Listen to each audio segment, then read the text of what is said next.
ಶ್ರೀ ಗುರುಭ್ಯೋ ನಮಃ. ಇದು ಮಧ್ವವಿಜಯದ 61ನೇ ಭಾಗ. 60ನೇ ಭಾಗ ಕಳೆದ ದಿವಸ ಮುಕ್ತಾಯ ಕಂಡಾಗ 11ನೇ ಸರ್ಗದ 9ನೇ ಪದ್ಯ ಕೊನೆಗೊಂಡಿತ್ತು. ಈ ಸರ್ಗದಲ್ಲಿ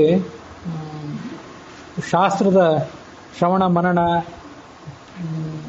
ಆ ಬಳಿಕ ಧ್ಯಾನ ಇತ್ಯಾದಿಗಳನ್ನು ಮಾಡಿದವರಿಗೆ ಏನು ಫಲ ಅಂತನ್ನೋದನ್ನು ಛಂದಃಪುರುಷನಾದಂಥ ಶೇಷ ಋಷಿ ಮುನಿಗಳಿಗೆ ವರ್ಣನೆ ಮಾಡಲಿಕ್ಕೆ ತೊಡಗಿದ್ದಾನೆ. ಅದನ್ನು ನಾವು ಶ್ರವಣ ಮಾಡ್ತಿದ್ದೇವೆ. ಅಲ್ಲಿ ಮನೆಗಳು ಹೇಗಿರ್ತವೆ, ಮನೆಗಳ ಸುತ್ತಲಿನ ಪ್ರಾಕಾರಗಳು, ಆ ಮನೆಗಳ ವೈಭವ, ಅದನ್ನೆಲ್ಲ ಇಲ್ಲಿ ನಾವೀಗ ನೋಡಬೇಕು.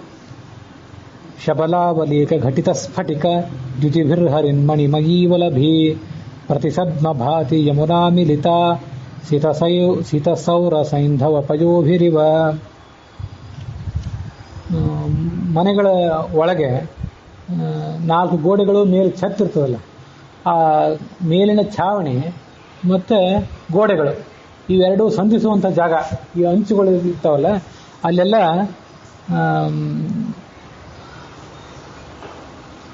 ಸ್ಫಟಿಕದ ಮಾಲೆಗಳನ್ನು ಮತ್ತು ಸ್ಫಟಿಕದ ನಿರ್ಮಾಣಗಳನ್ನು, ಸ್ಫಟಿಕದಿಂದ ನಿರ್ಮಿತವಾದಂಥ ಅಲಂಕಾರಗಳನ್ನು ಹಾಕಿರ್ತಾರೆ. ಮತ್ತು ಆ ಮೇಲ್ಛಾವಣಿ ಎಲ್ಲವೂ ಕೂಡ ಹಸಿರು ಬಣ್ಣದ್ದಾಗಿರ್ತದೆ. ಹಸಿರು ಬಣ್ಣದ ಮೇಲ್ಛಾವಣಿ, ಅದಕ್ಕೆ ತುದಿಯಲ್ಲಿ ಆ ಸ್ಫಟಿಕದ ಅಲಂಕಾರಗಳು. ಇದನ್ನೆಲ್ಲ ನೋಡಿದರೆ ಹೇಗೆ ಕಾಣಿಸ್ತದೆ? ಆ ಹಸಿರು ಮತ್ತು ಬಿಳಿ ಬಣ್ಣಗಳ ಸಂಗಮ. ಅದನ್ನು ನೋಡಿದರೆ ಯಮುನಾ ನದಿಯ ಜೊತೆಗೆ ಗಂಗಾ ನದಿಯ ಸಂಗಮ ಆದಂತೆ. ಇದು ಪ್ರತಿಯೊಂದು ಮನೆಯಲ್ಲಿಯೂ, ಯಾವುದೋ ಒಂದು ಮನೆಯಲ್ಲೆಲ್ಲ, ಪ್ರತಿಯೊಂದು ಮನೆಯಲ್ಲಿಯೂ ಕೂಡ ಇಂಥ ಒಂದು ವೈಭವ. ಯದಿನಾ ಭವಿಷ್ಯದಿಹ ವಿಭ್ರಮತ ನಿಯಮೋ ಜನಸ್ಯ ನಿಲಯಾವಲಿಷು ವಿಕಟಾವಿಟಂಕ ಕೃತಪತ್ರಿತತಿ ಕೃತಕೇತ್ಯವೈಕ್ಷತ ಕಥಂಚನನೋ. ಪ್ರತಿಯೊಂದು ಮನೆಯಲ್ಲಿಯೂ ಕೂಡ ಈ ಅಲಂಕಾರಕ್ಕಾಗಿ ಕೃತಕ ಪಕ್ಷಿಗಳನ್ನು ಇಟ್ಟಿರ್ತಾರೆ.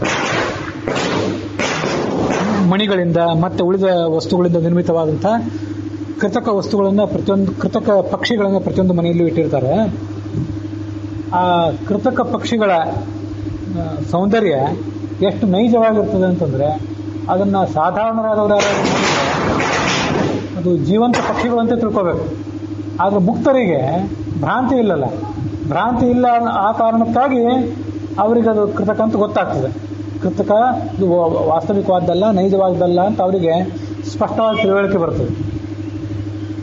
ಅದಲ್ಲದೇ ಇದ್ದರೆ ಅವರಿಗೆ ಒಂದು ವೇಳೆ ಭ್ರಾಂತಿ ಬರೋದಿಲ್ಲ. ಮುಕ್ತರಿಗೆ ಭ್ರಾಂತಿ, ಅಜ್ಞಾನ ಇತ್ಯಾದಿ ಯಾವುದು ಚಿಂತೆ ಮೊದಲಾದ ಯಾವ ದುರ್ಗುಣವೂ ಅವರಿಗಿಲ್ಲ ಅನ್ನುವ ನಿಯಮ ಏನಾದರೂ ಇಲ್ಲದೆ ಹೋದರೆ ಅವರಿಗೂ ಕೂಡ ಇವು ನೈಜವಾದ ಪಕ್ಷಿಗಳೇ ಅನ್ನುವಷ್ಟು ಭ್ರಾಂತಿ ಬರುವಂತೆ ಅಂಥ ಸೌಂದರ್ಯ, ಅಂಥ ನೈಜದವುಳ್ಳಂಥ ಪಕ್ಷಿಗಳನ್ನು ಅಲ್ಲಿಟ್ಟಿರ್ತಾರೆ. ವಿಟಂಕ ಕೃತ ಪತ್ರಿತತಿ, ಪತ್ರಿ ಅಂದರೆ ಪಕ್ಷಿಗಳು. ಆ ಪಕ್ಷಿಗಳನ್ನು ಅಲ್ಲಿಟ್ಟಿರ್ತಾರೆ. ಅದು ಆ ಮನೆಗಳ ಒಂದು ವೈಭವ. ವಿವಿಧಸ್ತು ಲೋಪಗತ ಚಿತ್ರಪಟಿ ಸುವಿತಾನಲಂಬಿ ಮಣಿಧಾಮಗಣ ಶರಣಾಂತರೇಶ್ವಧಿಕ ಪೂರಣತಃ ಪ್ರಚಕಾಸ್ತಿ ವಿಭ್ರಮ ಇವಾವಗಲನ್. ಈ ಮನೆಗಳಲ್ಲಿ ತೊಲೆಗಳಿರ್ತಾವಲ್ಲ, ತೊಲೆಗಳು ಅಥವಾ ಬೀಮ್ಗಳು, ಅಡ್ಡ ಹಾಕಿದಂಥ ಬೀಮ್ಗಳು. ಆ ಬೀಮ್ಗಳಲ್ಲಿ ಚಿತ್ರದ, ನಾನಾ ಥರದ ಚಿತ್ರವುಳ್ಳಂಥ ಬಟ್ಟೆಗಳನ್ನು ನೇತು ಹಾಕಿರ್ತಾರೆ. ಅದರ ಅಲಂಕಾರಕ್ಕಾಗಿ ಸಿಕ್ಕಿಸಿರ್ತಾರೆ. ಆ ಸಿಕ್ಕಿಸಿದಂಥ ಬಟ್ಟೆಗಳಿಗೆ ಮಣಿಗಳ ಅಲಂಕಾರ. ಅದು ಆ ಮಣಿಗಳು ಕೆಳಮುಖವಾಗಿ ಜೋತು ಬಿದ್ದಿರ್ತಾವಲ್ಲ, ಆ ಮಣಿಗಳ ಕಾಂತಿಯೂ ಕೂಡ ಕೆಳಮುಖವಾಗಿ ಜೋತು ಬಿದ್ದಿರ್ತದೆ. ಅದು ಹೇಗೆ ಕಾಣಿಸ್ತದೆ ಅಂತಂದರೆ, ಯಾವುದಾದ್ರೂ ಒಂದು ಚೀಲದಲ್ಲಿಯೋ ಒಂದು ಪಾತ್ರೆಯಲ್ಲೋ ಒಂದಿಷ್ಟು ಏನಾದರೂ ಸಾಮಾನುಗಳನ್ನು ನಾವು ಹಾಕಿದರೆ ಅದು ತುಂಬಿ ಹೊರಸೂಸ್ತದಲ್ಲ. ತುಂಬುವಷ್ಟೇ ಸ್ವಲ್ಪವೇ ಹಾಕಿದರೆ ಹೊರಸೂಸೋದಿಲ್ಲ. ಅದು ಹೆಚ್ಚು ಹಾಕಿಬಿಟ್ರೆ ಅದು ಹೇಗೆ ಹೊರಸೂಸ್ತದಲ್ಲ, ಅದರಂತೆ ಇದು ಕೂಡ ಕಾಣಿಸ್ತಿತ್ತು. ಆ ಮಣಿಗಳ ವೈಡೂರ್ಯಗಳ ಕಾಂತಿ ಶರಣಾಂತರೇಶು ಅಧಿಕ ಪೂರ್ಣತಃ, ತುಂಬಿ ಹೆಚ್ಚಾಗಿ ಆ ಕಾಂತಿ ಹೊರಗೆ ಸೂಸುವಂತೆ ಅದು ಕಾಣಿಸ್ತಿತ್ತು. ವಿಮಲಾಕೃತಿ ಪ್ರಕೃತಿರೇವ ಮಹಾ ಮಣಿಹೇ ಮಮಯ್ಯ ಖಿಲ ವಸ್ತುಮಯೀ ಇಹ ಸಂಭವೇತ್ ಸಕಲ ಕಾಂತಿ ರಸಃ ಕಥಿತೋದಿಕೋಕ್ತಿ ವಿರತಃ ಕವಿಭಿಃ. ಈ ಮನೆಗಳ ವೈಭವ ಎಂಥದ್ದು ಅಂತಂದರೆ ಪ್ರಕೃತಿರೇವ, ಪ್ರಕೃತಿ ಶಬ್ದವಾಚ್ಯರಾದಂತಹ ಮಹಾಲಕ್ಷ್ಮೀ ದೇವಿಯೇ ಈ ಮನೆಗಳಲ್ಲಿ ಇದ್ದಾಳೆ. ಪ್ರತಿಯೊಂದು ಮನೆಗಳಲ್ಲಿ, ಪ್ರತಿಯೊಂದು ಬೀದಿಗಳಲ್ಲಿಯೂ ಆಕೆನೇ ಇದ್ದಾಳೆ. ಅವಳು ಎಂಥವಳು? ವಿಮಲಾಕೃತಿ, ಅತ್ಯಂತ ಸ್ವಚ್ಛವಾದಂಥ ಆಕಾರ ಇದ್ದವಳು, ಅತ್ಯಂತ ಸ್ವಚ್ಛವಾದಂಥ ಸೌಂದರ್ಯ ಇದ್ದವಳು. ಮಹಾಮಣಿ ಹೇಮಮಯಿ ಅಖಿಲ ವಸ್ತುಮಯಿ, ಆ ಮುಕ್ತಿಯಲ್ಲಿರುವಂಥ ಪ್ರತಿಯೊಂದು ವಸ್ತುವು ಕೂಡ ಆಕೆಯೇ. ಯಾವುದು? ನದಿ, ಸರೋವರ, ನೆಲ, ಗೋಡೆ, ಹೀಗೆ ಪ್ರತಿಯೊಂದು ಕೂಡ ಲಕ್ಷ್ಮೀಮಯವಾದದ್ದು, ಚೈತನ್ಯಮಯವಾದದ್ದೇ. ಮಣಿ ಹೇಮಮಯಿ, ಮಣಿಗಳಿಂದ ನಿರ್ಮಿತವಾದದ್ದು ಮತ್ತು ಬಂಗಾರದಿಂದ ನಿರ್ಮಿತವಾದದ್ದು. ಅಖಿಲ ವಸ್ತುಮಯಿ, ಆದ್ದರಿಂದ ಅಲ್ಲಿಯ ಕಾಂತಿಗೆ ಒಂದು ಎಣೆ, ಒಂದು ಸೀಮೆಯೇ ಇಲ್ಲ. ಯಾಕೆಂದರೆ ಈ ಜಗತ್ತಿನಲ್ಲಿ ಯಾವುದಾದ್ರೂ ಒಂದು ವಸ್ತುವನ್ನು ಏನಾದರೂ ವರ್ಣನೆ ಮಾಡಿದರೆ ಇದರ ಕಾಂತಿ ಹೀಗಿದೆ ಅಂತ ಏನಾದರೂ ಉತ್ಪ್ರೇಕ್ಷೆ ಮಾಡ್ತಾರೆ ಕೆಲವು ಕಡೆ ಕವಿಗಳು.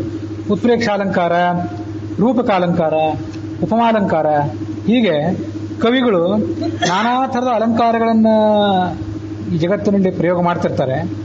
ಆದರೆ ಆ ಎಲ್ಲ ಅಲಂಕಾರಗಳು ಈ ಲೌಕಿಕ ಸಂಗತಿಗಳೇನಿವೆ ಅದಕ್ಕೆ ಪೂರ್ಣವಾಗಿ ಹೊಂದುವಂಥವಲ್ಲ. ಅದನ್ನು ನಾವು ನೋಡಿದರೆ ಗೊತ್ತಾಗ್ಬಿಡ್ತದೆ. ಇವನು ದೊಡ್ಡ ಪಂಡಿತರನ್ನು ನೋಡಿ ಇವನು ಬೃಹಸ್ಪತಿ ಅಂತ ವರ್ಣನೆ ಮಾಡಿಬಿಟ್ರೆ ಅವನು ಬೃಹಸ್ಪತಿ ಅಲ್ಲ, ಸುಮ್ಮನೆ ಹಾಗೆ ವರ್ಣನೆ ಮಾಡ್ತಿದ್ದಾರೆ ಅಂತ ನಮ್ಗೆ ನೋಡಿದ ಕೂಡಲೇ ಗೊತ್ತೇ ಆಗಿಬಿಡ್ತದೆ. ಮತ್ತೊಂದು ಯಾವುದನ್ನು ನೋಡಿ ಇದು ಮುಖ ಅಲ್ಲ, ಇದು ಚಂದ್ರನೇ ಅಂತ ಹೇಳಿಬಿಟ್ರೆ ಅದು ಉತ್ಪ್ರೇಕ್ಷ ಅಲಂಕಾರ. ಆದರೆ ಈ ಮೋಕ್ಷದ ಈ ಲೋಕಗಳೇನಿವೆ ಆ ಲೋಕಗಳನ್ನೇನಾದ್ರು ವರ್ಣನೆ ಮಾಡಿದರೆ ಅಲ್ಲಿ ಯಾವುದೂ ಕೂಡ ಉತ್ಪ್ರೇಕ್ಷ ಅಲ್ಲ. ಯಾಕಂತಂದರೆ ಸೌಂದರ್ಯದಲ್ಲಿ, ಸೊಬಗಿನಲ್ಲಿ, ಜಗತ್ತಿನ ಎಲ್ಲ ಅಂಶಗಳನ್ನು ಒಳಗೊಂಡಂಥ ಸೌಂದರ್ಯದ ಖಣಿಯಾದಂಥ ಲಕ್ಷ್ಮೀ ದೇವಿಯೇ ಅಲ್ಲಿ ಆಯಾ ರೂಪಗಳಿಂದ ಇದ್ದಾಳೆ ಅಂದಮೇಲೆ ಏನು ವರ್ಣನೆ ಮಾಡಿದರೂ ಕೂಡ ಅದು ಉತ್ಪ್ರೇಕ್ಷ ಅಲಂಕಾರ ಅಲ್ಲ, ಅದು ದೊಡ್ಡದಲ್ಲ. ಎಲ್ಲ ಅಲಂಕಾರಗಳು ಕೂಡ ಅಲ್ಲಿ ಹೊಂದುತ್ತವೆ.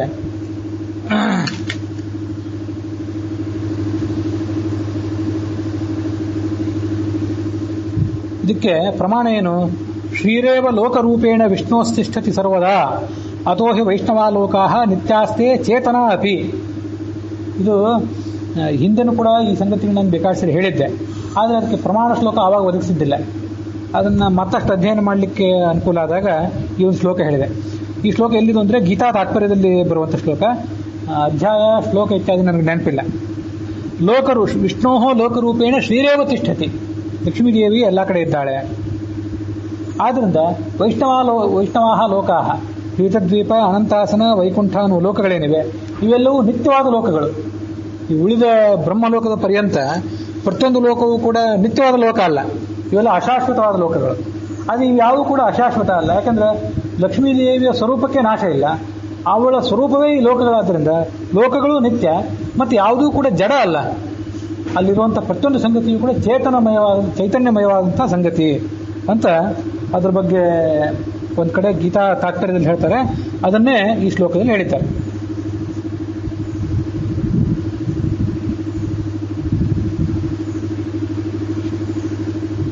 ಇದಕ್ಕೆ ಸಂಬಂಧಪಟ್ಟಂತೆ ಮತ್ತಷ್ಟು ಕೆಲವು ವಿಷಯಗಳನ್ನ ನಾವು ಮನನ ಮಾಡಬೇಕು.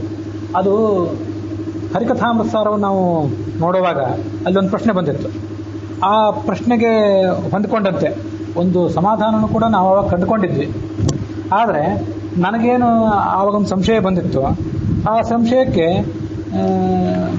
ಯುಕ್ತವಾದಂಥ ಉತ್ತರ ಪ್ರಾಚೀನರೊಬ್ಬರು ಅಂತಹ ಸಂಶಯವನ್ನು ತಾವು ಕೂಡ ಕಂಡುಕೊಂಡು ಅಂಥ ಒಂದು ಸಮಸ್ಯೆಯನ್ನು ತಾವು ಕೂಡ ಗುರುತಿಸಿ ಅಲ್ಲಿ ಆ ಸಮಸ್ಯೆಗೆ ಒಂದು ಉತ್ತರವನ್ನು ಕೂಡ ಪ್ರಾಚೀನರೊಬ್ಬರು ಹೇಳಿದ್ದಾರೆ ಅಂತ ಅನ್ನೋದನ್ನು ನನಗೆ ನೋಡಿ ಬಹಳ ಆಶ್ಚರ್ಯ ಅನಿಸಿತು. ನಮ್ಮಲ್ಲಿ ಸತ್ತತ್ವ ರತ್ನಮಾಲಾ ಅಂತ ಒಂದು ಪುಸ್ತಕ ಇದೆ. ಆ ಸತ್ತತ್ವ ರತ್ನಮಾಲಾ ಅಂತಂದರೆ ಅದು ಈ ತಾಮ್ರಪರ್ಣಿ ಆನಂದ ತೀರ್ಥಾಚಾರ್ಯರು ಅಂತ ರಚನೆ ಮಾಡಿದ್ರು. ಅದಕ್ಕೆ ಅವರೇ ಬರೆದಂಥ ವ್ಯಾಖ್ಯಾನ ಕೂಡ ಇದೆ. ಅಂದರೆ ಮೂಲ ಗ್ರಂಥ ಎಲ್ಲ ಶ್ಲೋಕ ರೂಪದಲ್ಲಿರುವಂಥದ್ದು. ಆ ಶ್ಲೋಕ ರೂಪದ ಗ್ರಂಥ ಅವರ ರಚನೆ ಮುಂದೆ ಆ ಸಂಬಂಧಪಟ್ಟಂತೆ ಸರ್ವಮೂಲದಿಂದ ಪ್ರಮಾಣಗಳನ್ನು ಒದಗಿಸುವ ಕೆಲಸ ಇದೆಯಲ್ಲ, ಸರ್ವಮೂಲದಿಂದ, ಭಾಗವತದಿಂದ, ಮಹಾಭಾರತದಿಂದ, ಉಳಿದ ಪುರಾಣಗಳಿಂದ ಒದಗಿಸೋ ಕೆಲಸ ಇದೆಯಲ್ಲ, ಅದು ಆ ಶ್ಲೋಕದಲ್ಲಿ ಆಗೋದಿಲ್ಲ. ಅದಕ್ಕಾಗಿ ತಾವೇ ಒಂದು ವ್ಯಾಖ್ಯಾನ ಬರೆದಿದ್ದಾರೆ. ಪ್ರಕಾಶಿಕ ಅಂತ ವ್ಯಾಖ್ಯಾನದ ಹೆಸರು. ಅಲ್ಲಿರೋ ಕೆಲವು ಶ್ಲೋಕಗಳನ್ನು ಹಿಂದೆ ನಾನು ಒಂದು ಉದಾಹರಣೆ ಕೊಟ್ಟಿದ್ದೆ. ರಾಮ ಅಂತ ಒಂದು ರೂಪ, ಕೃಷ್ಣ ಅಂತ ಒಂದು ರೂಪ. ರಾಮಕೃಷ್ಣ ಅಂತ ಒಂದು ರೂಪವೂ ಕೂಡ ಇದೆ ಅಂತ ಕೆಲವು ಹಿಂದೊಂದ್ಸರಿ ಹೇಳಿದ್ದೆ. ಅದು ಜಾಂಬುವಂತನಿಗೆ ಕಂಡಿತ್ತು ಅಂತ ಕೂಡ ಹೇಳಿದ್ದೆ. ಅದೆಲ್ಲ ಈ ಗ್ರಂಥದಲ್ಲಿ ವರ್ಣಿತ ಆಗಿರುವಂಥ ಸಂಗತಿನೇ.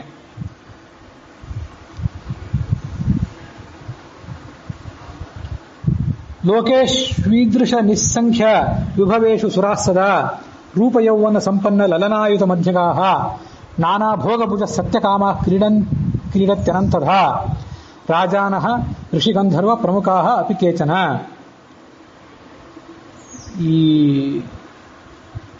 ಈ ಶ್ಲೋಕದಲ್ಲಿ ಇಡೀ ಗ್ರಂಥದಲ್ಲಿ ಅವ್ರು ಹೇಗೆ ಅದನ್ನ ಗ್ರಂಥ ರಚನೆ ಮಾಡಿದ್ದಾರೆ ಅಂತಂದ್ರೆ ನಾವು ನೋಡ್ಲಿಕ್ಕೆ ಬಹಳ ಸುಲಭ. ಹಳೆ ಕಾಲದಲ್ಲಿ ಇಂಥ ಗ್ರಂಥಗಳು ಇರ್ತಿರ್ಲಿಲ್ಲ. ಈ ಗ್ರಂಥ ರಚನೆಯೂ ಕೂಡ ಆಗಿ 100-200 ವರ್ಷ 200-300 ವರ್ಷ ಆಗಿರಬೇಕು. ಆ ಗ್ರಂಥದ ರಚನೆ ಹೇಗಿದೆ ಅಂತಂದ್ರೆ ಪ್ರಕರಣಗಳಿಗೆ ಅನುಸಾರವಾಗಿ ಗ್ರಂಥಗಳ ರಚನೆ. ಅಚೇತನ ಪ್ರಕರಣ, ಅಚೇತನ ಜಡ ವಸ್ತುಗಳ ಬಗ್ಗೆ ನೋಡ್ಬೇಕಂದ್ರೆ ಅದೊಂದು ಪ್ರಕರಣ ಬೇರೆ. ಆಮೇಲೆ ತಮೋಯೋಗ್ಯ ಜೀವಿಗಳ ಪ್ರಕರಣ, ನಿತ್ಯ ಸಂಸಾರಿ ಜೀವಿಗಳ ಪ್ರಕರಣ, ಮಧ್ಯಮ ಮುಕ್ತರು ಅವ್ರ ಬಗ್ಗೆ ಒಂದು ಪ್ರಕರಣ ಬೇರೆ, ರುಜು ಯೋಗಿಗಳ ಪ್ರಕರಣ ಬೇರೆ, ರುಜುಗಳು ಅಲ್ಲದಂಥ ಮುಕ್ತಿಗೆ ಹೋಗ್ಲಿಕ್ಕೆ ಯೋಗ್ಯರಾದಂತಹ ದೇವತೆಗಳ ಪ್ರಕರಣ ಒಂದು ಬೇರೆ, ಸರಸ್ವತಿ ಭಾರತೀಯ ಪ್ರಕರಣ, ಬ್ರಹ್ಮವಾಯು ಪ್ರಕರಣ, ಮಹಾಲಕ್ಷ್ಮಿ ಪ್ರಕರಣ, ನಾರಾಯಣ ಪ್ರಕರಣ. ನೀವು ಯಾವುದಾದ್ರು ಒಂದು ವಿಷಯ ಸಂಶಯ ಬಂದರೆ ಆ ಇಂಡೆಕ್ಸ್ ನೋಡಿ ಅಲ್ಲಿರುವಂಥ ಶ್ಲೋಕಗಳನ್ನು ಗಮನಿಸಿ ಅದಕ್ಕೆ ಅವ್ರು ಕೊಟ್ಟಿರುವಂಥ ಪ್ರಮಾಣ ಶ್ಲೋಕಗಳನ್ನು ಅನಾಯಾಸವಾಗಿ ನೋಡ್ಬೋದು. ಎಲ್ಲಾನು ನೆನಪಿದ್ರೆ ಬಹಳ ದೊಡ್ಡ ದೊಡ್ಡ ವಿದ್ವಾಂಸರಿಗೆ ಅದು ಸಾಧ್ಯ. ಉಳಿದವರಿಗೆ ಅದಾಗದೆ ಹೋದರೆ ಈ ಇಂಡೆಕ್ಸ್ ನೋಡಿ ಅದನ್ನು ತಿಳ್ಕೊಳ್ಬೋದು. ಮೋಕ್ಷ ಸಾಧನೀಭೂತ ಭಕ್ತಿ ಪ್ರಕರಣ, ಉಪಾಸನಾ ಪ್ರಕರಣ, ಅಪರೋಕ್ಷ ಜ್ಞಾನ ಪ್ರಕರಣ, ಕರ್ಮಕ್ಷಯ ಪ್ರಕರಣ, ಮುಂದೆ ಭೋಗ ಪ್ರಕರಣ. ಭೋಗ ಪ್ರಕರಣದಂದ್ರೆ ಮೋಕ್ಷ ಪ್ರಕರಣ. ಇದು ಸತ್ತತ್ವ ರತ್ನಮಾಲ ಅಂತ. ಅದಲ್ಲದೆ ಮತ್ತೊಂದು ಪುಸ್ತಕ ಇದೆ, ಮಧ್ವ ಸಿದ್ಧಾಂತ ಸಾರ ಅಂತ, ಅದನ್ನ ಆ ಪುಸ್ತಕವನ್ನು ಕರೀತಾರೆ. ಅಂದ್ರೆ ನಮ್ಮ ಪ್ರಾಚೀನರು ಎಂತೆಂಥ ಗ್ರಂಥಗಳನ್ನು ರಚನೆ ಮಾಡಿದ್ರು, ಬಹಳ ಹಳೆಯವಲ್ಲ, ಇತ್ತೀಚಿನವೇ. ಅದನ್ನ ವೇದಗರ್ಭ ಪದ್ಮನಾಭ ಸೂರಿಗಳು ಅಂತ. ಇದಕ್ಕೂ ಕೂಡ 100-200 ವರ್ಷ ಆಗಿರಬೇಕು. ಅದರ ಪರಿಮಿಡಿಯಲ್ಲಿ ಅದೆಲ್ಲ ಇರ್ತದೆ ಒಳಗೆ, ನನಗೆ ನೆನಪಿಲ್ಲ ಅಷ್ಟೆ. ಅವರು ಪದಾರ್ಥ ಮಧ್ವ ಸಿದ್ಧಾಂತ ಸಾರ ಅಂತ ಗ್ರಂಥ, ಅದಕ್ಕೆ ಪದಾರ್ಥ ಸಂಗ್ರಹ ಅಂತ ಒಂದು ವ್ಯಾಖ್ಯಾನ. ಅಲ್ಲಿ ಆ ಪದಾರ್ಥ ಸಂಗ್ರಹ ಅಂತನ್ನೋದೇ ಅದೊಂದು ಮೂಲ ಗ್ರಂಥ. ಅದು ಅತ್ಯಂತ ಸಂಕ್ಷಿಪ್ತವಾಗಿ ತರ್ಕ ಸಂಗ್ರಹದಲ್ಲಿ, ತರ್ಕಶಾಸ್ತ್ರದಲ್ಲಿ ತರ್ಕ ಸಂಗ್ರಹ ಅಂತ ಒಂದು ಗ್ರಂಥ ಇದೆ. ಅದಕ್ಕೆ ಅನುಸಾರವಾಗಿ ಪದಾರ್ಥ ಸಂಗ್ರಹ ಅಂತ ಒಂದು ಗ್ರಂಥ ಅವರು ರಚನೆ ಮಾಡಿದ್ದಾರೆ. ಅದೊಂದು 30-40 ಪುಟಗಳ ಒಂದು ಗ್ರಂಥ ಅದು. ಅದಕ್ಕೆ ಮಧ್ವ ಸಿದ್ಧಾಂತ ಸಾರ ಅಂತ ತಾವೇ ವ್ಯಾಖ್ಯಾನ ಮಾಡಿದ್ದಾರೆ. ಆ ವ್ಯಾಖ್ಯಾನದಲ್ಲಿ 1000-2000 ಪ್ರಮಾಣ ಶ್ಲೋಕಗಳನ್ನು ಉದಾಹರಣೆ ಕೊಡ್ತಾರೆ. ಅಲ್ಲಿ ಬಂದಂಥ ಕೆಲವು ಪ್ರಮಾಣ ಶ್ಲೋಕಗಳನ್ನು ಈಗ ನಾನು ನಿಮ್ಮ ಎದುರಿಗೆ ಉದಾಹರಿಸಿದೆ. ಆವಾಗ ಈಗ ಈ ವೈಕುಂಠವೆಲ್ಲವೂ ಕೂಡ ಲಕ್ಷ್ಮೀಮಯವಾದದ್ದು, ಚೇತನಮಯವಾದದ್ದು ಅಂತ ಪ್ರಶ್ನೆ ಬಂತಲ್ಲ. ಹಾಗೊಂದು ವಿಷಯ ಪ್ರತಿಪಾದಿತ ಆದಾಗ ಹಿಂದೆ ನಮಗೇನು ಸಂಶಯ ಬಂದಿತ್ತು ಹರಿಕಥಾನುಸಾರ ರಚನೆ ಮಾಡುವಾಗ, ನಾವು ಶ್ರವಣ ಮಾಡುವಾಗ, ಅಂದರೆ ಮುಕ್ತರು ತಿನ್ನುವಂಥ ಹಣ್ಣುಗಳು, ಭಕ್ಷ್ಯಭೋಜ್ಯಗಳು, ಮುಕ್ತರು ಕುಡಿಯುವಂಥ ನೀರು, ಅವರು ನಡೆದಾಡುವಂಥ ನೆಲ, ಅದೆಲ್ಲ ಲಕ್ಷ್ಮೀಮಯ ಆಗಿದ್ರೆ ಅದು ಲಕ್ಷ್ಮೀದೇವಿಗೆ ನಾವು ಮಾಡುವಂಥ ಅಪಚಾರ ಅಲ್ವಾ ಅಂತ ಒಂದು ಪ್ರಶ್ನೆ ಅವಾಗ ನನಗೆ ಬಂದಿತ್ತು. ಪರಮಾತ್ಮ ಲಕ್ಷ್ಮೀಮಯವಾದ ಸಂಗತಿಗಳನ್ನೇ ಭೋಗ ಮಾಡ್ತಾನೆ ಅಂತಂದ್ರೆ ಅದು ಅವನ ಯೋಗ್ಯತೆಗೆ ಉಚಿತ. ಆ ಉಳಿದವರಿಗೆ ಲಕ್ಷ್ಮೀಮಯವಾದ ನೆಲದ ಮೇಲೆ ಕಾಲಿಡ್ತಾರೆ, ಅಲ್ಲೇ ಕುತ್ಕೋತಾರೆ, ಅಲ್ಲೇ ಮಲಗುತ್ತಾರೆ, ಲಕ್ಷ್ಮೀಮಯವಾದ ವಸ್ತುಗಳನ್ನೇ ತಿಂತಾರೆ ಅಂತಂದ್ರೆ ಇದು ಹೇಗೆ ನಮ್ಮ ಮನಸ್ಸಿಗೆ ಸ್ವೀಕಾರಕ್ಕೆ ಯೋಗ್ಯ ಆಗಬೇಕು ಅಂತ ಒಂದು ಪ್ರಶ್ನೆ ನಾನು ಅವಾಗ ಮಾಡ್ಕೊಂಡಿದ್ದೆ. ಅದಕ್ಕೆ ಉತ್ತರ ಏನು ಹೇಳಿದ್ದೆ ಅಂತಂದ್ರೆ, ಆ ಉಳಿದ ಮುಕ್ತ ಜೀವರು ತಿನ್ನುವಂಥ ಸಂಗತಿಗಳೇನಿವೆ, ಭೋಗಿಸುವ ಸಂಗತಿಗಳು, ಅವೆಲ್ಲ ಲಕ್ಷ್ಮೀಮಯವಾದದ್ದಲ್ಲ, ಅವೆಲ್ಲ ಶುದ್ಧ ಸತ್ವಾತ್ಮಕವಾದದ್ದು.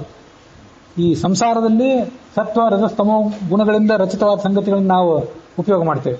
ಅಂದರೆ ಮುಕ್ತಿ ಲೋಕದಲ್ಲಿ ಕೇವಲ ಶುದ್ಧ ಸತ್ವಮಯವಾದ ಸಂಗತಿಗಳನ್ನು ಉಪಯೋಗ ಮಾಡ್ತೀವಿ, ಅವನ್ನು ಭೋಗಿಸ್ತೀವಿ, ಅದರಿಂದ ಯಾವುದೇ ಅಪಚಾರ ಇಲ್ಲ ಅಂತ ನಾನು ಅದೊಂದು ಉತ್ತರ ಹೇಳಿದ್ದೆ. ಸಾಕಷ್ಟು ಚರ್ಚೆನೂ ಕೂಡ ಆವಾಗ ಕೆಲವು ವಿದ್ವಾಂಸರ ಜೊತೆ ಮಾಡಿದ್ದೆ. ಈ ಒಂದು ಉತ್ತರ ನಮ್ಮ ಮನಸ್ಸಿಗೆ ಹೊಳೆದಂಥ ಒಂದು ಉತ್ತರ ಯೋಗ್ಯವಾಗಿದೆ ಅಂತ ಬಂದಿತ್ತು.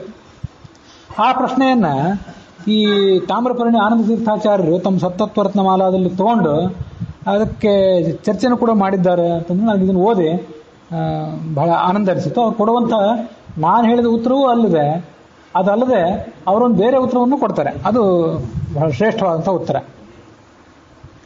ಲಕ್ಷ್ಮೀ ರೂಪವಾದಂತಹ ಕಾಡು, ಲಕ್ಷ್ಮೀ ರೂಪವಾದ ಸರೋವರ, ಲಕ್ಷ್ಮೀ ರೂಪವಾದ ನದಿಗಳು, ಅಲ್ಲೆಲ್ಲ ವಿಹಾರ ಮಾಡೋದು ಭಗವಂತನನ್ನು ಬಿಟ್ಟು ಬೇರೆಯವರಿಗೆ ಹೇಗೆ ಸಾಧ್ಯ? ಭಗವದನ್ಯೇಷಾಂ ಕಥಂ ಯುಜ್ಯತೆ ಅಂತ ಒಂದು ಪ್ರಶ್ನೆ. ಆದ್ದರಿಂದ ನಾವು ಅವಳಿಗೆ ಅಪಚಾರ ಮಾಡಿದಂತೆ ಅಲ್ವಾ ಅಂತಂದ್ರೆ ಅದಕ್ಕೆ ಎರಡು ಉತ್ತರಗಳು. ಸಾಂಪ್ರದಾಯಿಕರಾದವರು ಪ್ರಾಚೀನರು ಏನು ಹೇಳ್ತಾರೆ, ಮತ್ತೆ ಇತ್ತೀಚಿನವ್ರು ಏನು ಹೇಳ್ತಾರೆ, ಎರಡು ಉತ್ತರಗಳನ್ನ ಆ ವ್ಯಾಖ್ಯಾನದಲ್ಲಿ ಆ ಗ್ರಂಥಕಾರರು ಕೊಡ್ತಾರೆ. ತಾಯಿಯ ತೊಡೆ ಮೇಲೆ ಮಲಗಿರುವಂತಹ ಒಂದು ಮಗು ತಾಯಿಯ ಮೈಯನ್ನು ಮುಟ್ಟಿದ್ರೆ ಅದ ಆ ಮಗು ಏನೋ ದುಷ್ಟ ಭಾವನೆಯಿಂದ ಅದನ್ನು ಮಾಡಿರೋದಿಲ್ಲ. ಫ್ರಾಯ್ಡ್ ಏನ್ ಬೇಕಾದ್ದು ಹೇಳ್ಬೋದು, ಕಾಮಭಾವನೆ ಆ ಮಗುವಿಗೆ ತಾಯಿ ಬಗ್ಗೆ ಇರ್ತದೆ ಅಂತ ಹೇಳಿ. ಆ ಫ್ರಾಯ್ಡಿನ ಸಿದ್ಧಾಂತವನ್ನು ಆಮೇಲೆ ಬಂದವರೆಲ್ಲ ಖಂಡನೆ ಮಾಡಿ ತೆಗೆದುಹಾಕಿ ಆಗಿದೆ ಈಗಾಗಲೇ. ಆದರೆ ಮಗುವಿಗೆ ತಾಯಿ ಬಗ್ಗೆ ಯಾವುದೇ ದುಷ್ಟ ಭಾವನೆ ಇರೋದಿಲ್ಲ.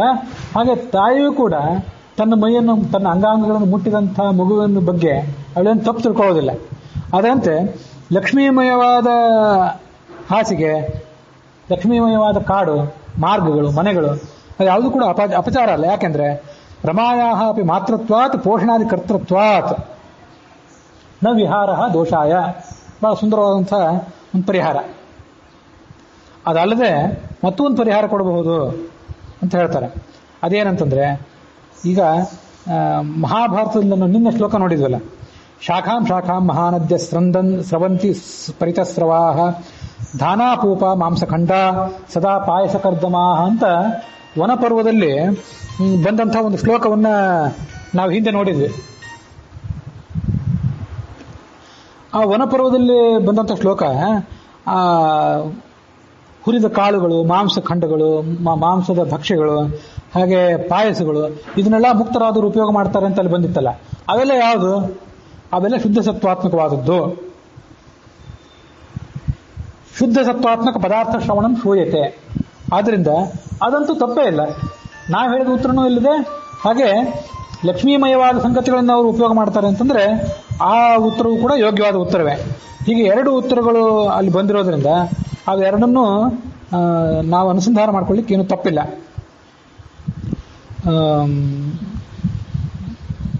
ಉದ್ಯಾನವನಗಳಲ್ಲಿ, ಅರಣ್ಯಗಳಲ್ಲಿ, ನದಿಗಳು, ಸರೋವರಗಳೇನಿವೆ ಅಲ್ಲೆಲ್ಲ ಶುದ್ಧ ಸತ್ವರೂಪ ಜಲ ಸಮ್ಮೇಳನ ಮಸ್ತಿ, ಶುದ್ಧ ಸತ್ವಾತ್ಮಕವಾದಂಥ ವಸ್ತುಗಳು ಅಲ್ಲಿ ದೊರೆಯುತ್ತವೆ. ಆದ್ದರಿಂದ ಅದನ್ನ ಅನುಭವಿಸುವಂಥ ಆ ಮುಕ್ತ ಜೀವರೇನಿದ್ದಾರೆ, ಆ ಮುಕ್ತ ಜೀವರಿಗೆ ಯಾವುದೇ ತೊಂದರೆ ಇಲ್ಲ. ಅವರಿಗದು ಅವ್ರು ಯಾರೂ ಕೂಡ ಲಕ್ಷ್ಮೀ ದೇವಿಗಾಗಲಿ ಪರಮಾತ್ಮನಿಗೆ ಮಾಡುವಂಥ ಅಪಚಾರ ಅದೇನಲ್ಲ ಅಂತ ಆ ಒಂದು ಗ್ರಂಥದಲ್ಲಿ ಬಂದದನ್ನ ಅವಲೋಕನ ಮಾಡಬೇಕು. ಹೀಗೆ ಪ್ರಾಚೀನರೊಬ್ಬರು ಒಂದು ಸಮಸ್ಯೆಯನ್ನು ಎತ್ಕೊಂಡು ರಮಾರೂಪವಾದ ವಸ್ತುಗಳನ್ನು ಭೋಗ ಮಾಡ್ತಾರೆ, ರಮಾಭಿನ್ನವಾದಂತಹ ಜಡ ವಸ್ತುಗಳನ್ನು ಭೋಗ ಮಾಡ್ತಾರೆ ಅಂತ ಉತ್ತರ ಕೊಟ್ಟಿದ್ದಾರೆ. ಅದನ್ನು ನಾವು ಈ ಶ್ಲೋಕವನ್ನು ಶ್ರವಣ ಮಾಡುವಾಗ ಅನುಸಂಧಾನ ಮಾಡಿಕೊಳ್ಳೋದು. ತದನಾದಿಕಾಲ ಮಿತ ಮುಕ್ತಿರತೆ ಅಗಣಯ್ಯ ಶಂಭು ಮುಖ ಸಂಘತತೆ ನಗರೈರ್ಮಹಾಪುರಮ ಸಂಹತಿ ಮಲ್ಲ ಸತಿಕ್ಷಭೋರ ಯಮಹೋ ಮಹಿಮಾ. ಈ ಪರಮಾತ್ಮನ ಲೋಕದಲ್ಲಿ ಅನಾದಿ ಕಾಲದಿಂದ ಮುಕ್ತರಾದಂತಹ ಅನೇಕ ಜೀವರಿದ್ದಾರೆ, ಅನೇಕ ಸಣ್ಣ ಜೀವರಿದ್ದಾರೆ. ಅದಲ್ಲದೆ ಚತುರ್ಮುಖ ಬ್ರಹ್ಮರು, ರುದ್ರಾದಿಗಳು ಮುಕ್ತರಾದವರು, ಇಂದ್ರಾದಿಗಳು, ಇವೆಲ್ಲ ದೇವತೆಗಳಲ್ಲಿದ್ದಾರೆ. ಅದು ಅವರ ಸಂಖ್ಯೆಗೆ ಮಿತಿ ಇಲ್ಲ. ಅನಾದಿ ಕಾಲದಿಂದ ಮುಕ್ತರಾದವರಾದ್ರಿಂದ ಆ ನಗರ ಎಲ್ಲ ತುಂಬಿ ಹೋಯ್ತೇನೋ, ಆ ನಗರದಲ್ಲಿ ಬಹಳ ಜನದಟ್ಟಣೆ ಆಗ್ತದೇನೋ ಅಂತಂದ್ರೆ ಏನೂ ಇಲ್ಲ. ನಗರೈ ಮಹಾಪುರಂ ಅಸಂಹತಿ ಮತ್ತು ಲಸತಿ ಪ್ರಭೋರಯ ಮಹೋ ಮಹಿಮಾ. ಇದೆಲ್ಲ ಆ ಭಗವಂತನ ಮಹಿಮೆ ಆದ್ರಿಂದ ಅಲ್ಲಿ ಯಾವುದೇ ತೊಂದರೆ ಇಲ್ಲದೆ ಪ್ರತಿಯೊಬ್ಬ ಮುಕ್ತ ಜೀವರು ಕೂಡ ಅಲ್ಲಿ ಸುಖವಾಗಿ ಜೀವಿಸಿದ್ದಾರೆ. ಭುವನಂ ವಿಭಾತಿ ಭುವನೈಕ ಪತೇ ಭುವನತ್ರಯಾದ್ಭುತ ಗುಣಾತಿಶಯೀ ವರಮಂದಿರ ಪ್ರಕರ ಮಧ್ಯಗತಂ ದ್ವಿಜಮಂಡಲಸ್ಥ ಶಶಿಮಂಡಲವತ್.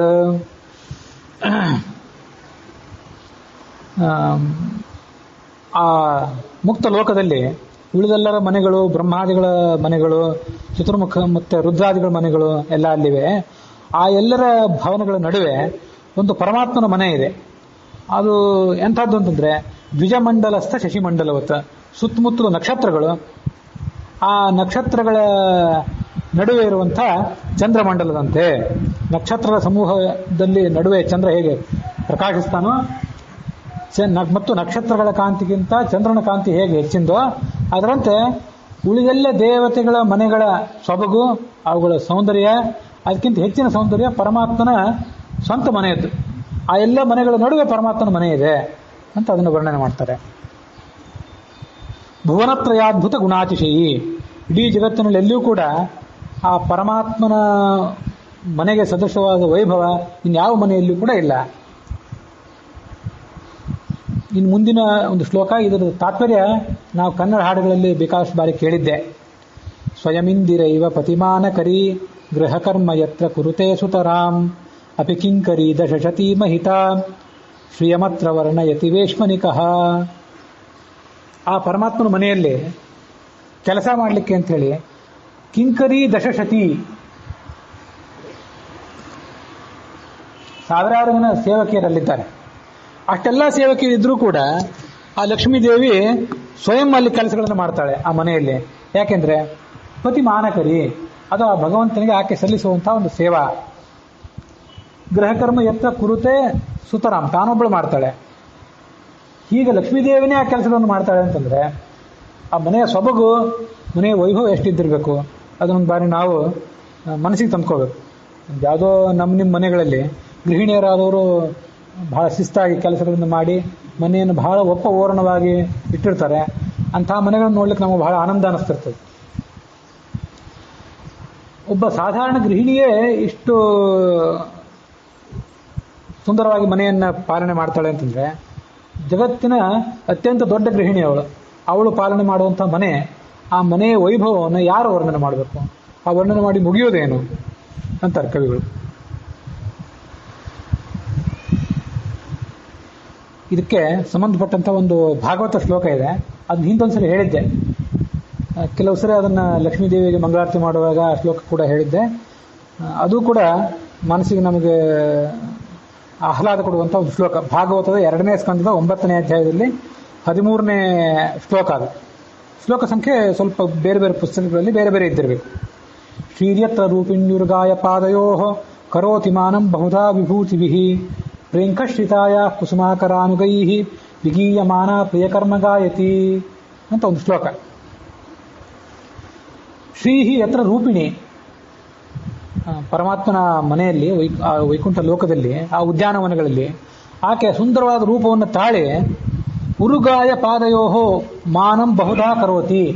ಉರುಗಾಯ ಅಂದ್ರೆ ಪರಮಾತ್ಮ, ಗಾಯ ಅಂತಂದ್ರೆ ಸ್ತೋತ್ರ. ಯಾವ ಪರಮಾತ್ಮನ ಸ್ತೋತ್ರವನ್ನ ಹೆಚ್ಚಾಗಿ ಜ್ಞಾನಿಗಳಾದವರು ಮಾಡ್ತಾರೋ, ಉರು ಅಂದ್ರೆ ಅದು ಉರುಕ್ರಮ ಅಂತೆಲ್ಲ ಬರ್ತದಲ್ಲ ಹಾಗೆ.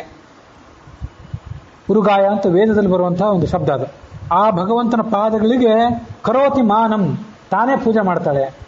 ಅದು ಹೇಗೆ? ಬಹುಧಾ ವಿಭೂತಿಭಿಃ, ತನ್ನದೇ ಆದಂತಹ ಅನೇಕ ವಿಭೂತಿ ರೂಪಗಳನ್ನು ಸ್ವೀಕಾರ ಮಾಡಿ ಅವಳು ಆ ಭಗವಂತನ ಸೇವೆಯನ್ನು ಮಾಡ್ತಾಳೆ. ಅವಳಿಗೆ ಅನೇಕ ರೂಪಗಳಿವೆ. ಭಾಗವತ ತಾತ್ಪರ್ಯದಲ್ಲಿ ಭಗವಂತನ 9 ರೂಪಗಳು, ಲಕ್ಷ್ಮೀದೇವಿಯ 9, ಚತುರ್ಮುಖನ 9, ಗರುಡನ 9, ಹೀಗೆ 9 ರೂಪಗಳನ್ನು ಅಲ್ಲೊಂದು ಕಡೆ ವರ್ಣನೆ ಮಾಡ್ತಾರೆ. ಅದನ್ನು ಮತ್ತೊಂದ್ಸರಿ ಅವರ ಸಂದರ್ಭ ಅಂತ ಹೇಳ್ತೇನೆ. ಕರೋತಿ ಮಾನಂ ಬಹುಧಾ ವಿಭೂತಿಭಿಃ ಪ್ರೇಂಕಶ್ರಿತಾಯ ಕುಸುಮಾಕರಾನುಗೈಃ. ಅಲ್ಲಿ ವಾತಾವರಣ ಹೇಗೆ ಅಂತಂದ್ರೆ ಆಕೆ ಉಯ್ಯಾಲೆಯಲ್ಲಿ ಕೂತಿರ್ತಾಳೆ ಲಕ್ಷ್ಮೀದೇವಿ. ಉಯ್ಯಾಲೆಯಲ್ಲಿ ಕೂತು ತೂಗಿಕೊಳ್ತಾ ಇರ್ತಾಳೆ. ತೂಗಿಕೊಳ್ತಾ ಆ ಪರಮಾತ್ಮನ ಕುರಿತಾದಂಥ ಹಾಡುಗಳನ್ನು ಹಾಡ್ತಾ ಇರ್ತಾಳೆ. ವಿಗೀಯಮಾನ ಪ್ರಿಯಕರ್ಮ ಗಾಯತಿ ಪ್ರೇಂಕಶ್ರಿತಾಯ ಕುಸುಮಾಕರಾನುಗೈಃ ಶ್ರೀಯತ್ರ ರೂಪಿಣ್ಯುರ್ಗಾಯ ಪಾದಯೋ ಕರೋತಿ ಮಾನಂ ಬಹುಧಾ ವಿಭೂತಿಭಿಃ ಪ್ರೇಂಕಶ್ರಿತಾಯ ಕುಸುಮಾಕರಾನುಗೈಃ ವಿಗೀಯಮಾನ ಪ್ರಿಯಕರ್ಮ ಗಾಯತಿ. ಅವಳು ಹಾಡ್ತಾ ಇದ್ರೆ ಆ ಹಾಡಿಗೆ ಹಿಮ್ಮೇಳವಾಗಿ ಕುಸುಮಾಕರ ಅಂದರೆ ಮನ್ಮಥ, ವಸಂತ, ಆ ವಸಂತ ಋತುವಿನಲ್ಲಿ ಇರುವಂಥ ದುಂಬಿಗಳು ಅವರೆಲ್ಲ, ಆ ದುಂಬಿಗಳೆಲ್ಲ ಅವಳಿಗೆ ಹಿಮ್ಮೇಳ ಒದಗಿಸ್ತವೆ. ಅವು ಹಾಡ್ತವೆ. ಅಲ್ಲಿರೋ ದುಂಬಿಗಳು ಅಂದರೆ ಯಾವ ದುಂಬಿಗಳಲ್ಲಿ ಹೋಗೋದಿಲ್ಲ, ಮುಕ್ತರಾದವರೇ ದುಂಬಿಗಳು. ಮುಕ್ತರಾದವರೇ ಕೆಲವರು ಮೂಲ ರೂಪದಲ್ಲೇ ದುಂಬಿಗಳು ಇರ್ತಾರಲ್ಲ, ಮೂಲ ರೂಪದಲ್ಲೇ ಪಕ್ಷಿಗಳಾದವರು ಇರ್ತಾರಲ್ಲ. ಅಲ್ಲಿ ಜಡವಾದ ಸಂಗತಿಗಳು ಇವೆ, ಇಲ್ಲ ಅಂತಲ್ಲ. ಅದು ಹಿಂದೆ ಜಡವಾದ ಪಕ್ಷಿಗಳ ಬಗ್ಗೆ ಇನ್ನೊಂದು ಕಡೆ ಉಲ್ಲೇಖ ಬಂದಿತ್ತು, ಅದಿಲ್ಲ ಅಂತಲ್ಲ. ಆದರೆ ಪಕ್ಷಿ ರೂಪದ ಕೆಲವು ಜೀವರೇ, ದುಂಬಿಗಳ ರೂಪದ ಕೆಲವು ಜೀವರೇ, ಪ್ರಾಣಿಗಳ ರೂಪದ ಕೆಲವು ಜೀವರೇ ಅಲ್ಲಿದ್ದಾರೆ. ಅಲ್ಲಿದ್ದು ಅವರು ತಮಗಿಂತ ಹಿರಿಯರಾದಂಥ ಮುಕ್ತರ ಸೇವಾ ಮಾಡ್ತಾರೆ. ಮತ್ತು ದುಂಬಿಗಳು, ಪಕ್ಷಿಗಳು, ಕೋಗಿಲೆಗಳು ಇವೆಲ್ಲ ಆ ಲಕ್ಷ್ಮೀ ದೇವಿಗೆ ಅವಳು ಹಾಡುವ ಹಾಡಿಗೆ ಹಿಮ್ಮೇಳ ಒದಗಿಸ್ತವೆ. ವಿಗೀಯಮಾನ ಪ್ರಿಯಕರ್ಮ ಗಾಯತಿ, ಅವನ್ನ ಆಕೆ ಹಾಡ್ತಾಳೆ ಅಂತ ಒಂದು ಶ್ಲೋಕ, ಭಾಗವತದಲ್ಲಿ ಬಂದಂಥ ಶ್ಲೋಕ. ಕಮಲಾಪತಿ ಕಮಲಯಾಮಲಯ ಕಮನೀಯಜಯ ಕಮಲಲೋಚನಯ ಅಮೃತಾ ಹಿ ರಾಜ ಮೃದುಭೋಗಗತಃ ಸ್ವರತೋಪಿ ತತ್ತ ರಮತೆ ಪರಮಃ. ಆ ಸರ್ವೋತ್ತಮನಾದಂಥ ಪರಮಾತ್ಮ ಆ ಲಕ್ಷ್ಮೀದೇವಿ ಜೊತೆಗೆ ಸುಖವಾಗಿ ಆ ಲೋಕದಲ್ಲಿದ್ದಾನೆ, ಆ ಮನೆಗಳಲ್ಲಿದ್ದಾನೆ. ಅಮಲಯ ಕಮಲಯ ಅತ್ಯಂತ ಶುದ್ಧಳಾದಂಥ ಲಕ್ಷ್ಮೀದೇವಿ, ಮತ್ತು ಕಮನೀಯ ಅತ್ಯಂತ ಸುಂದರಿಯಾದವಳು, ಕಮಲಲೋಚನ ಕಮಲದಂತೆ ಕಣ್ಣಿದ್ದವಳು. ಅವಳ ಜೊತೆಗೆ ಆತ ಆ ಹಾಸಿಗೆಯ ಮೇಲಿದ್ದಾನೆ. ಅಮೃತಾಹಿರಾಜ ಮೃದು ಭೋಗಗತಃ. ಅಹಿರಾಜ ಅಂದ್ರೆ ಅಹಿ ಅಂದ್ರೆ ಹಾವು, ಹಾವುಗಳ ರಾಜ ಅಂತಂದ್ರೆ ಶೇಷ. ಅವನ ಅತ್ಯಂತ ಮೃದುವಾದ ಶರೀರ ಹಾಸಿಗೆ. ಆ ಯಾವ ಶೇಷ? ಅವನ ಮುಕ್ತ ಶೇಷ, ಅಮೃತ ಶೇಷ ಅಂತ ವರ್ಣನೆ ಮಾಡ್ತಾರೆ. ಅಮೃತ ಅಂದ್ರೆ ಮುಕ್ತ, ಮುಕ್ತನಾದ ಶೇಷ, ಮುಕ್ತನಾದ ಗರುಡ, ಇವರೆಲ್ಲರೂ ಪರಮಾತ್ಮನಲ್ಲಿ ಸೇವಾ ಸಲ್ಲಿಸ್ತಿರ್ತಾರೆ. ಅವರು ಆ ಪರಮಾತ್ಮನಿಗೆ ಸೇವೆ ಸಲ್ಲಿಸುವಾಗ ಪರಮಾತ್ಮ ಆ ಶೇಷನ ಶರೀರದ ಮೇಲೆ ಪವಡಿಸಿರ್ತಾನೆ ಆ ಲಕ್ಷ್ಮೀದೇವಿಯ ಜೊತೆಗೆ. ವಸ್ತುತಃ ಆತ ಸ್ವರತ, ತನ್ನಲ್ಲೇ ತಾನು ಆಸಕ್ತ, ಅವನಿಗೇನು ಬೇರೆ ಯಾರು ಬೇಕಾಗಿಲ್ಲ. ಆದರೂ ಆ ಒಂದು ವೈಭವಕ್ಕಾಗಿ ಆ ಲಕ್ಷ್ಮೀದೇವಿಯ ಸೇವೆಯನ್ನು ಸ್ವೀಕಾರ ಮಾಡಲಿಕ್ಕಾಗಿ ಅವಳ ಜೊತೆಗೆ ಆತ ಅಲ್ಲಿ ರತನಾಗಿರ್ತಾನೆ.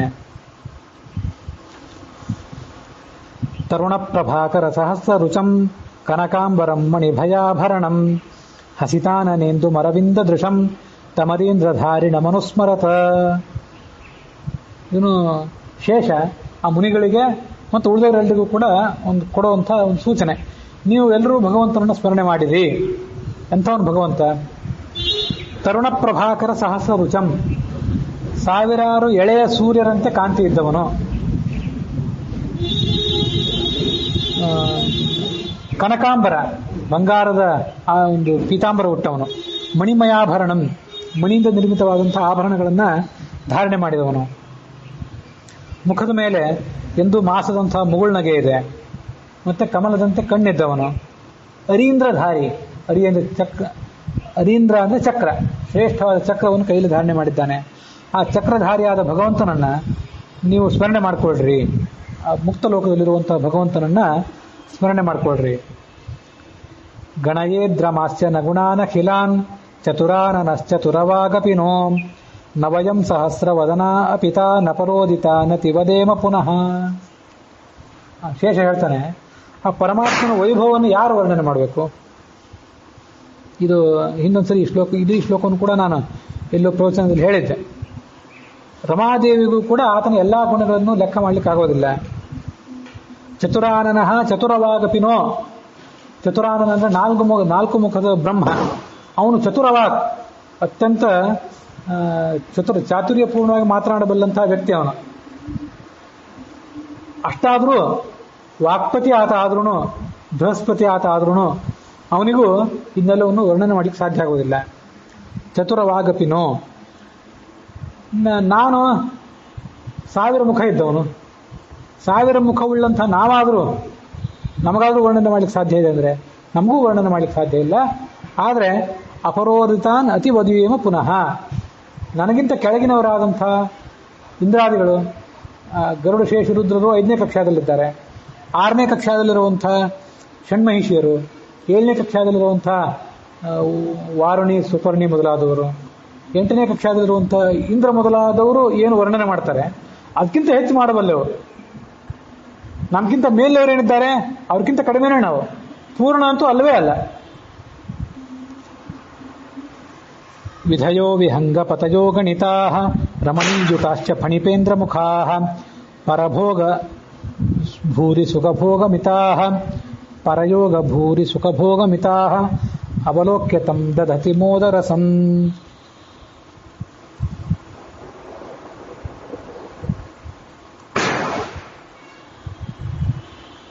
ಈ ಮೋಕ್ಷದಲ್ಲಿ ವಿಧಯ, ವಿಧಿ ಅಂದರೆ ಚತುರ್ಮುಖ ಬ್ರಹ್ಮ, ಅನಂತ ಚತುರ್ಮುಖ ಬ್ರಹ್ಮರಿದ್ದಾರೆ. ಅವರೆಲ್ಲ ಮುಕ್ತರಾದವರು ಅಲ್ಲೇ ಇರಬೇಕಲ್ಲ. ವಿಹಂಗಪತಯ, ಅನಂತ ಗರುಡರು. ಗರುಡನ ಒಂದು ಮಾರ್ಗ ಬೇರೆ ಅದ. ಈ ರುದ್ರಂದಾದರೆ ರುದ್ರನೇ ಶೇಷಾಗಿ ಹೋಗಿಬಿಡ್ತಾನೆ. ವಿಹಂಗಪತಯ ಅಂದ್ರೆ ಗರುಡರು. ರಮಣೀಯುತಾಶ್ಚ ಫಣಿಪೇಂದ್ರ ಮುಖಾ, ಫಣಿ ಅಂದ್ರೆ ಹಾವು, ಫಣಿಪ ಅಂತಂದ್ರೆ ಶೇಷ, ರುದ್ರಂತ ಪ್ರತ್ಯೇಕವಾಗಿ ತಗೊಳ್ಳಿಲ್ಲ, ಯಾಕಂದ್ರೆ ರುದ್ರನೇ ಶೇಷನಾಗಿಬಿಡ್ತಾನೆ.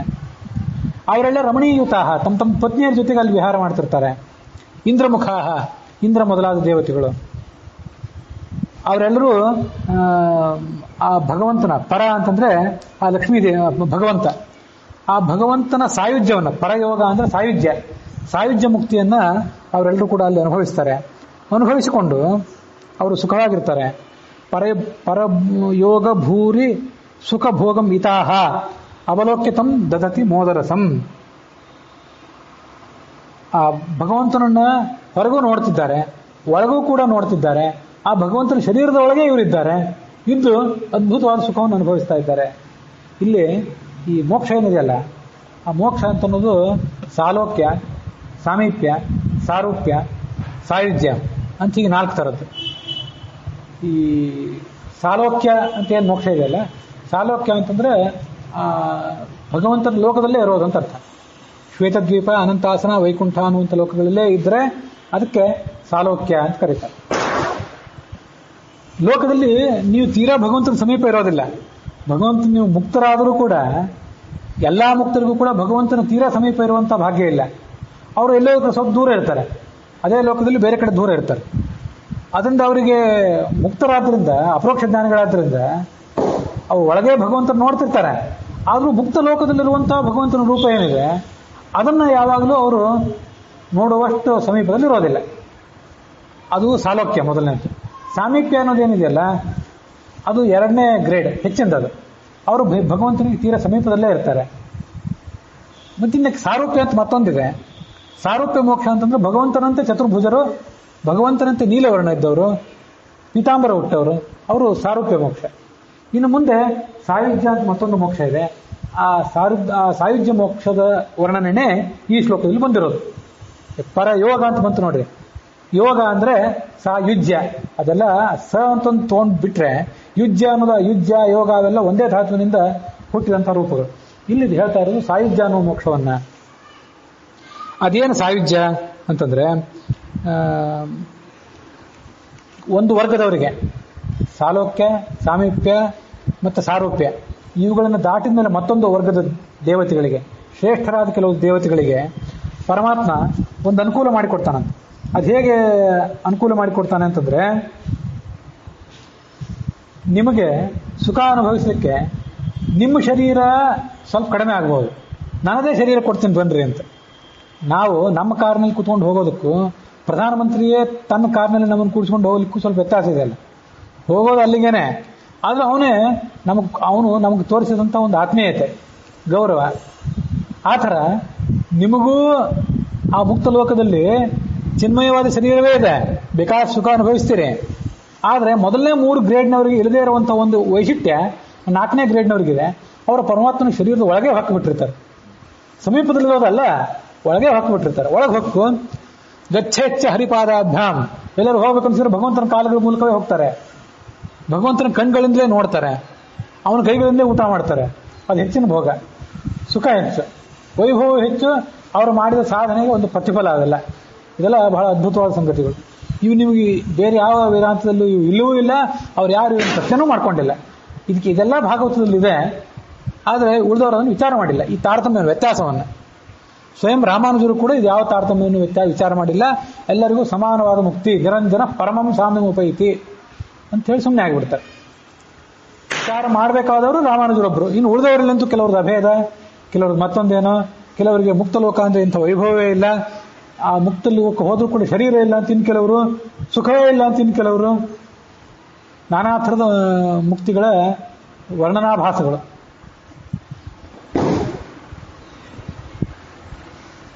ಇಲ್ಲಿ ನೋಡ್ರಿ, ಈ ಕೆಲವು ಕಡೆ ಹೀಗನ್ನು ವರ್ಣನೆ ಮಾಡ್ತಾರೆ.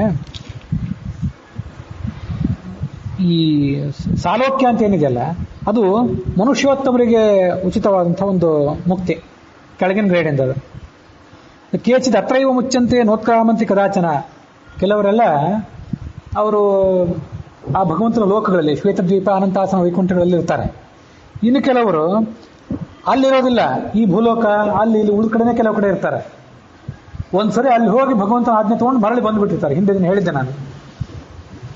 ಅವರಲ್ಲೇ ಈ 4ನೇ ಗ್ರೇಡ್ ಇದೆಯಲ್ಲ, 4ನೇ ಗ್ರೇಡ್ನಲ್ಲೇ ಮತ್ತೆ ವ್ಯತ್ಯಾಸಗಳಿವೆ. ಅವ್ರು ಇಲ್ಲಿದ್ರೂ ಕೂಡ ಅವ್ರಿಗೆ ಅದೇನು ತಪ್ಪಲ್ಲ. ಯಾಕಂದ್ರೆ ಭಗವಂತನ ಲೋಕಗಳು ಅಲ್ಲಿ ಮಾತ್ರ ಇಲ್ಲ, ಶ್ವೇತದ್ವೀಪ ಅನಂತಾಸನ ವೈಕುಂಠಗಳಲ್ಲಿ ಮಾತ್ರ ಇಲ್ಲ, ಇಲ್ಲೂ ಕೂಡ ಎಲ್ಲಾ ಕಡೆಯೂ ಕೂಡ ಪ್ರತಿಯೊಂದು ಭಗವಂತನ ಲೋಕವೇ. ಈ ಭೂಲೋಕದಲ್ಲಿಯೂ ಕೂಡ ಭಗವಂತನ ಲೋಕಗಳಿವೆ. ಅಂತಹ ಲೋಕಗಳಲ್ಲಿ, ಅಂತಹ ಸ್ಥಾನಗಳಲ್ಲಿ ಅವರೆಲ್ಲ ಇರ್ತಾರೆ. ಅದನ್ನು ಸಪ್ತತ್ವ ರತ್ನಮಾಲಾದಲ್ಲಿ ವಿಚಾರ ಮಾಡಿದ್ದಾರೆ. ಆದ್ರಿಂದ ಸಾಲೋಕ್ಯ ಮುಕ್ತಿ ಅಂತ ಏನಿದೆಯಲ್ಲ, ಆ ಒಂದೇ ಲೋಕದಲ್ಲಿ ಅವ್ರು ಇರ್ತಾರೆ ಅಂತ ಅರ್ಥ. ಆ ಒಂದೇ ಲೋಕದಲ್ಲಿ ಇರೋದು ಅಂತಂದ್ರೆ ಆ ಶ್ವೇತದ್ವೀಪಾನಂತಾಸನ ವೈಕುಂಠದಲ್ಲಿ ಇರೋದು ಅಂತೂ ಒಂದರ್ಥ. ಮತ್ತೊಂದು ಕಡೆ ಈ ಭೂಲೋಕದಲ್ಲೋ ಮತ್ತೊಂದು ಕಡೆ ಎಲ್ಲೋ ಇದ್ರೂ ಕೂಡ ಅದು ಒಂದು ಸಾಲೋಕ್ಯವೇ.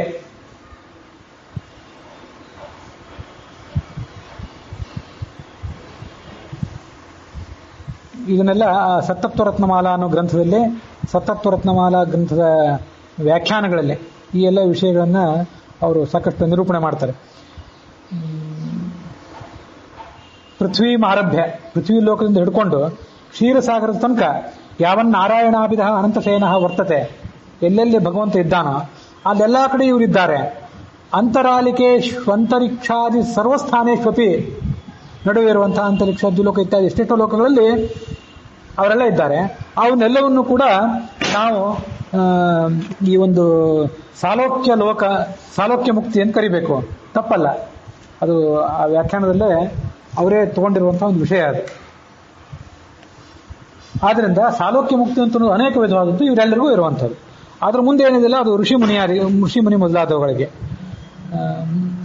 ದೇವರ್ಷಿ ಪಿತೃಪಾಹ ನರಾಹ ಅಂತೆಲ್ಲ ಬಂದಿತ್ತಲ್ಲ ಹಿಂದೆ, ಅವರು ಸಾಮೀಪ್ಯ ಮುಕ್ತಿಯನ್ನು ಅನುಭವಿಸ್ತಾರೆ. ಅದರ ಬಗ್ಗೆ ಉಪಾಸನಾ ಬಲಾನ್ ಮುಕ್ತ ಭೋಗಾತ್ ಕರ್ಮ ಫಲಾನ್ ಸದಾ ಪುಂಕ್ತೆ ವಿಷ್ಣು ಸಮೀಪಸ್ಥ ಸರ್ವದೋಷ ವಿವರ್ಜಿತ, ಭಗವಂತ ಸಮೀಪದಲ್ಲಿದ್ದು ಸುಖ ಅನುಭವಿಸ್ತಾರೆ ಅಂತ ಬೃಹದಾರಣ್ಯಕ ಉಪನಿಷತ್ನಲ್ಲಿ ವರ್ಣನೆ ಮಾಡಿದಂಥ ಒಂದು ಮೋಕ್ಷ ಅದು. ಸಾರೂಪ್ಯ ಮುಕ್ತಿ ಅಂತಂದ್ರೆ ಸರ್ವೇ ಚತುರ್ಬಾಹವ ಉನ್ಮಿಷನ್ಮಣಿ ಪ್ರವೇಕ ನಿಷ್ಕಾಭರಣ ಸುಪೇಶಸಃ, ಭಾಗವತದ 2ನೇ ಸ್ಕಂದದಲ್ಲಿ ಹೇಳಿದಂಥ ಸಾರೂಪ್ಯ ಮುಕ್ತಿ.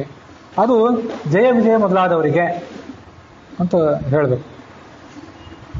ಇದಾದ ನಂತರ ಸಾಯುಜ್ಯ ಮೋಕ್ಷ ಅಂತ ಏನಿದೆಯಲ್ಲ, ಅದು ಕೆಲವು ಇನ್ನೂ ಶ್ರೇಷ್ಠರಾದಂತಹ ದೇವತೆಗಳಿಗೆ. ದುಗ್ಧ ಸಾಗರಗ ಕೇಚಿತ್ ಅಶ್ವತ್ಥ ಕಕ್ಷಕಾ, ಹಾಲಿನ ಸಮುದ್ರದಲ್ಲಿ ಕೆಲವರು, ಅಶ್ವತ್ಥ ಗಿಡಗಳ ತೋಪು ಅದರ ನಡುವೆ ಕೆಲವರು, ಅಮೃತ ಪ್ರದೇಶ ಕೇಚಿತ್, ಅಮೃತ ಸರೋವರಗಳಲ್ಲಿ ಕೆಲವರು, ಪಿಬಂತಿ ಸ್ನಾತವತ್ಸದ, ಅಲ್ಲೇ ಅಮೃತವನ್ನು ಕುಡಿತಾ ಆನಂದವಾಗಿರ್ತಾರೆ. ಕೇಚಿತ್ ಪಶ್ಯಂತಿ ತಮ್ ದೇವಂ ತದಾ ಕೇಚಿತ್ ಸಮೀಪಗಾಹ, ಕೆಲವರು ಅವನು ನೋಡ್ತಿರ್ತಾರೆ. ಇದು ಬೃಹದಾರಣ್ಯಕ ಭಾಷೆಯಲ್ಲಿ ಬಂದ ಮಾತು. ಐತರೇಯ ಭಾಷೆಯಲ್ಲಿ ಬಂದ ಮಾತು ಕೆಲವುದಿದೆ. ಕ್ಷೀರಸಾಗರ ದದ್ನಾಸ್ತು, ಕ್ಷೀರಸಾಗರದಲ್ಲಿ ಇರ್ತಾರೆ. ಅಶ್ವತ್ಥ ವೃಕ್ಷಗಳ ಮಂಡಲದಲ್ಲಿ ಕೆಲವರು ಇರ್ತಾರೆ. ಐರ ಹೃದ, ಐರ ಅಂದ್ರೆ ಅದೊಂದು ರೀತಿಯಾದಂತಹ ಪಾನೀಯ, ಅದರ ಹೃದ ಅಂದ್ರೆ ಸರೋವರ, ಅಲ್ಲಿ ಕೆಲವರು ಇರ್ತಾರೆ. ನಾಗಭೋಗ ಶಯಂ ಮುಕ್ತಾ ದದೃಶೇ ಅಧಿಕಮೋದಿನಃ ಸಾಗರಾದಿ ಸ್ಥಿತ ವಿಷ್ಣುಂ ಪಶ್ಯಂತಿ ಕೇಚಿದೇವಹಿ. ಇನ್ನು ಕೆಲವರು ಮಧ್ಯದ ಸರೋವರದಲ್ಲಿ ಇರ್ತಾರೆ. ಐರ ಅಂತಂದ್ರು ಅದು ಒಂದು ರೀತಿಯಾದ ಮಧ್ಯವೇ. ಈ ಶ್ವೇತದ್ವೀಪೋ ದಿವಿಷ್ಠೋ ಅತಃ ತತ್ರ ಮಧ್ಯಂ ಸರೋವರಂ, ಇದೆಲ್ಲ ಚಾಂದೋಗ್ಯ ಭಾಷೆಯಲ್ಲಿ ಬಂದದ್ದು. ಅಲ್ಲಿ ಕೆಲವರು ಇರ್ತಾರೆ. ಹೀಗೆ ನಾನಾ ಥರದ ಮೋಕ್ಷವನ್ನು ಅನುಭವಿಸೋರು ಕೆಲವರು ಇರ್ತಾರೆ. ಇವರೆಲ್ಲ ಸಾಯುಜ್ಯ ಮುಕ್ತಿಯನ್ನು ಅನುಭವಿಸೋರು, ಅವ್ರಿಗೆ ಹೆಚ್ಚು ಹೆಚ್ಚು ಸುಖ. ಈ ನಮಗೆ ಸಾಮಾನ್ಯವಾಗಿ ವರ್ಣನೆ ಎಲ್ಲ ಕಡೆ ಸಿಗೋದು ಸಾಲೋಕ್ಯ, ಸಾಮೀಪ್ಯ, ಸಾರೂಪ್ಯ ಮತ್ತು ಸಾಯುಜ್ಯ ಅಂತ ಹೇಳಿ. ಭಾಗವತದಲ್ಲಿ 3ನೇ ಸ್ಕಂದದಲ್ಲಿ 30ನೇ ಅಧ್ಯಾಯದಲ್ಲಿ ಅಂತ ನೆನಪು, ಮುಂದೆ ಶ್ಲೋಕ ನೆನಪಿಲ್ಲ, ಅಲ್ಲೊಂದು ಶ್ಲೋಕ ನಾವು ನೋಡ್ತೀವಿ, ಒಂದು ವಿಷಯ ನೋಡ್ತೀವಿ. ಅಲ್ಲಿ ಸಾಯುಜ್ಯ ಅಂತ ಹೆಸರಿಲ್ಲ, ಸಾಲೋಕ್ಯ, ಸಾಮೀಪ್ಯ, ಸಾರೂಪ್ಯ, ಸಾರಷ್ಟಿ ಅಂತಿದೆ. ಅದೊಂದೇ ಕಡೆ ಇಡೀ ಭಾಗವತ ಮಹಾಭಾರತಾದಿಗಳಲ್ಲಿ ಸರ್ವಮೂಲಗಳಲ್ಲಿ ಸಾರಷ್ಟಿ ಅನ್ನೋ ಶಬ್ದ ಅಲ್ಲಿ ಒಂದೇ ಕಡೆ ಕಾಣಿಸ್ತದೆ ಪ್ರಾಯ. ಅದೇನು ಸಾರಷ್ಟಿ ಅಂತಂದ್ರೆ, ಆ ಸಾರಷ್ಟಿ ಅನ್ನೋದು ಸಾಯುಜ್ಯದ್ದೇ ಮತ್ತೊಂದು ವೈಶಿಷ್ಟ್ಯ. ಈ ಸಾಯುಜ್ಯ ಅಂತಂದ್ರೆ ಭಗವಂತನ ಅಂಗಗಳಲ್ಲೇ ಹೋಗಿ ಸೇರ್ಕೊಂಡು ಮೋಕ್ಷ ಸುಖ ಅನುಭವಿಸೋರು ಕೆಲವರು ಇರ್ತಾರಲ್ಲ ದೇವತೆಗಳು. ಭಗವಂತನ ಕಣ್ಣಿನಿಂದ ಹುಟ್ಟಿದ ದೇವತೆಗಳು ಭಗವಂತನ ಕಣ್ಣಿನಲ್ಲೇ ಇರ್ತಾರೆ. ಚಂದ್ರ ಮೊದಲಾದವರು, ಸೂರ್ಯ ಮೊದಲಾದವರು. ಪಾದಗಳಿಂದ ಹುಟ್ಟಿದ ದೇವತೆಗಳು ಅಲ್ಲೇ ಇರ್ತಾರೆ. ಹೊಟ್ಟೆಯಿಂದ ಹುಟ್ಟಿದ ದೇವತೆಗಳು ಅಲ್ಲೇ ಹೋಗಿ ಸೇರ್ಕೋತಾರೆ ಅಂತ ನಿಯಮ ಇದೆ. ಚತುರ್ಮುಖ ಬ್ರಹ್ಮ ಅವನು ಭಗವಂತನ ಇಡೀ ಶರೀರದಲ್ಲೇ ಇರ್ತಾನೆ. ಉಳಿದ ದೇವತೆಗಳು ಒಂದೊಂದು ಅಂಗದಲ್ಲಿರ್ತಾರೆ. ಚತುರ್ಮುಖ ಬ್ರಹ್ಮ ಆ ಸಾಯುಜ್ಯದ ಟಾಪ್, ಅದು ಕ್ಲೈಮ್ಯಾಕ್ಸ್ ಅದು. ಆ ಥರ ಭಗವಂತನ ಇಡೀ ಶರೀರದಲ್ಲಿದ್ದು ಈ ಉಳಿದ ಸಾಯುಜ್ಯ ಮೋಕ್ಷದ ಭಾಗಿಗಳಾದ ದೇವತೆಗಳಿಗಿಂತ ಹೆಚ್ಚಿನ ಸುಖ ಅನುಭವಿಸ್ತಾನೆ. ಅದನ್ನು ಸಾಷ್ಟಿ ಅನ್ಬೇಕು.